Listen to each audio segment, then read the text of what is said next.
Daniel Stenberg, McKenzie County Economic Development.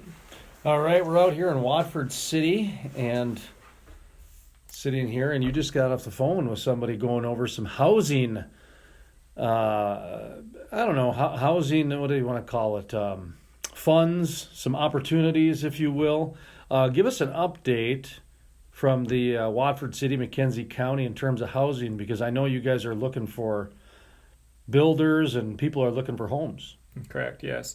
So we have determined that housing is kind of one of our biggest pinch points right now in terms of keeping our economy going, and we are looking at a proposed shovel-ready lot project where we will help the developer pay for the infrastructure on the front end, and then to get a lot more lots developed so that we can potentially have builders come in and build 20 and 40 houses at a time instead of just one or two.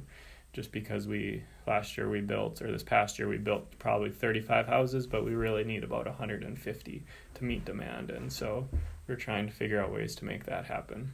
A lot of people are reading headlines about layoffs and uncertainty and XYZ, this shale plays not, but North Dakota just put out a week ago, 1.5 million barrels. New records are being produced. Watford City's in the heart of it. You're another example of how there's activity happening out here. And you mentioned that there's a demand. Talk to me about the demand. I mean, are the jobs increasing out here? Are there businesses thriving? Just give us that economic update. Sure, yeah. Our labor force is at an all-time high. We're over 10,000 for the McKenzie County labor force, and so that has just continued to grow. School enrollments have continued to grow, and the projections are out for the next 10 years, and it shows 6 to 8% projected growth for now until the next 10 years, and so we just have not just oil development, but everything else is happening to. That just kind of helps make our community a community. There's 20 new teachers hired last year, and there'll probably be another 20 additional teachers hired this next year. And so just kind of all aspects of the economy, especially like our healthcare building now, that's going as well. We need a bunch more nurses and medical professionals as well to come fill those roles, and all of those people live in houses, and so we need housing to take care of them. So a lot of stuff going on. There's a youth movement going on here in Watford City. I was just in Bismarck and Dickinson, and they've got colleges there. I just went to Stone Home? Mm-hmm. Great brewery down the street, had a terrific lunch there. And it was about half full, and I think I was the oldest person there. I mean, the staff was young. The people that were there eating lunch were young. I was really shocked at how young Watford City has been, considering there's no college here. Correct, yeah. Yep, no. When I was growing up here, everybody kind of left after graduating high school. Well, that's what I mean. You have this gap of, say, 20-year-olds to 40-year-olds. Mm-hmm. That's what I'm seeing here. Sorry, go on. Yeah. No, I mean, and people are just realizing that the economics are such that, it pays to come get your employment going. I mean, some kids just want to go straight to the workforce right after high school, and we have plenty of opportunities for that. And sometimes they just do a little bit of training and get into the workforce, and some go for 2 or 4 years and then come back. And so, yeah, no, our average age has gone from like 38 to 30, and the births are up at the hospital last we talked to. Yeah. No, we've had over 250 births in 2018, and our kindergarten class right now is like 190. So as long as those 250 babies stick around for the next 5 years, our elementary and nobody else moves in, our kindergarten class will be moving up to 250 students. So you got money available for people who want to build, opportunities available for people who want to build. You got births increasing.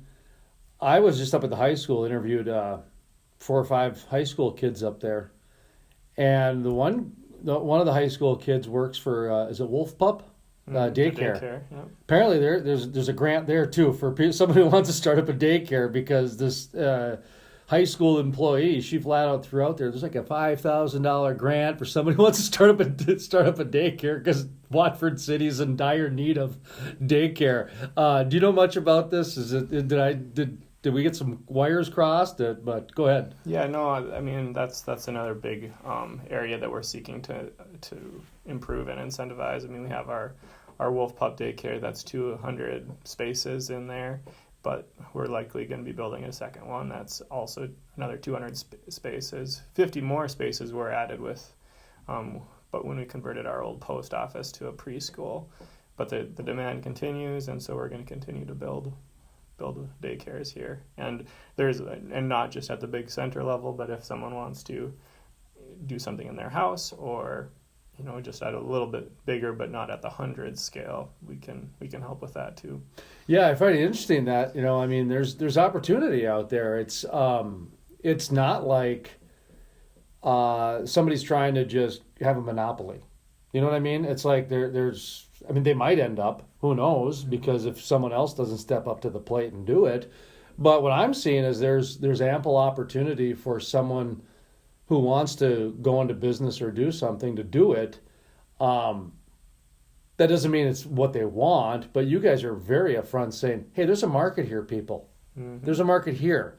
Now, I get it. It might not be what you want because, everybody wants to do the cool, fun nightclub or whatever it might be. But, hey, not all markets can do that. Here's one for a daycare. I've never heard of anything like that where most people are trying to get grants for daycares. You guys are like, we've got a lot of opportunity here if you want to do something. Mm-hmm. So what else are you guys incentivizing either through building or industry? Is there anything else out there that you guys are kind of looking at? Well, I mean, the market will reward those that come in and put in some good retail opportunities. I mean, it's unique that Watford City is a town of 7,000 people, but we don't have a furniture store. There's much smaller communities that have a furniture store, and so you just has to take the right combination of entrepreneurial and the market will be here. And our restaurants, we're continuing to get more restaurants, but people always want to see more of those, be it franchise or kind of a mom and pop stop type store, and more retail, grocery stores, all of those things. Just as we continue to grow, we're now getting sides of town. Oh, that's on the south side of town. That's on the east side of town. Before it was all just town, but it'll take you. You can spend 12 minutes going from West Watford City to East Watford City now. I drove from one side of the town to the next because the high school's on one side of the town. Correct, yeah. And then downtown's really on the other side of town. Yeah. Mm-hmm. And then I suppose there's even another side. South, yeah. South, north, yeah. Yep. Mm-hmm. So it's growing. And for anybody who hasn't been out to Watford City in a while, I mean, it is amazing. And I mentioned this before, the confidence that's being built here. I mean, before I would say the word investment. It's amazing to see the investment the oil companies are putting into this community. It's amazing to see the investment that the city and the county are putting into things. But now I think the word confidence is really starting to come through because put down 1.5 million barrels a day. I'm looking at the economy at a glance, and these are very positive numbers. It's like Williston with Williams County up there getting all their sales tax numbers every time. Talk to me a little bit about the 5-year look back that there was some big investments that were kind of looked at as a gamble back then, and now it's looking like I said, it's more of a confidence than it is a gamble. Correct. Yeah. No. I mean, just as our economy continues to diversify, it just makes us a little bit more just able to weather, little downturns or things like that. I mean, if you look at, like the rig count, it stayed pretty stable for the past 3 years. And so that's just been nice from a planning perspective when things kind of stay more stable that way instead of having, a big run up where, we get traffic jams. We haven't had traffic jams since we got the bypass in town. So that's really nice. And it's a brisk thing, but it's not anything where people are, sitting in traffic anymore in Western North Dakota, thankfully. Mm-hmm. Energy companies, how are they doing here? You've got a few around town that have offices in town. Do you talk to many of them? Do they keep in touch with you on what's going on? Sounds like people are hiring. Yeah, no, there's a lot of opportunities for just about everything. Um, Things usually slow down a little bit for the pipeliners, obviously, in the wintertime when the ground is frozen. But with all of our construction projects, our elementary school, they're needing a bunch of workers for that, and just about anything we can find work for. Well, anything we left out? Anything you want to make sure we get in here? No, I think we covered it well. All right, man. Sounds good.